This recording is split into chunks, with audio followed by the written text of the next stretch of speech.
இவர் தான் எங்க வீட்டுக்காரரு. அப்படியா? வணக்கம். வணக்கம் வணக்கம். இப்ப மாப்பிள்ள என்ன செஞ்சுக்கிட்டு இருக்காரு? வாண்டா தின்னுட்டு இருக்கேன். அதெல்லாம் மாப்பிள்ள என்ன வேலையில இருக்கீங்கன்னு கேட்டேன். மன்னாரன் கம்பெனில மேனேஜரா இருக்காரு மாமா.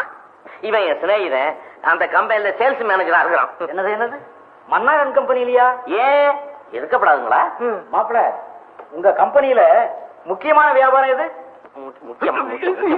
எக்ஸ்போர்ட்ஸ் அண்ட் இம்போர்ட்ஸ், அதாவது ஏற்றுமதி இறக்குமதி. நல்லா இருக்குது. அந்த மன்னாரன் கம்பெனியில் நான் தானே மேனேஜரா இருக்கிறேன். நீங்க எந்த மன்னாரன் கம்பெனியை பத்தி சொல்றீங்க? என்னப்பா இது ஆச்சரியமா இருக்கு. மெட்ராஸ்ல இருக்கிறதே ஒரு மன்னாரன் கம்பெனி தானே. மெட்ராஸ்ல ஒரே ஒரு கம்பெனி தான்டா இருக்கா. அத பத்தி நமக்கு என்னடா, நம்ம கம்பெனி பத்தி சொல்லண்டா. அங்க ராஜமன்னார் சார். சரி உங்க அட்ரஸ கொடுங்க, நாளைக்கே உங்களை நான் அங்க வந்து பாக்குறேன். சம்பத்து, அட்ரஸ் வேணுமாண்டா?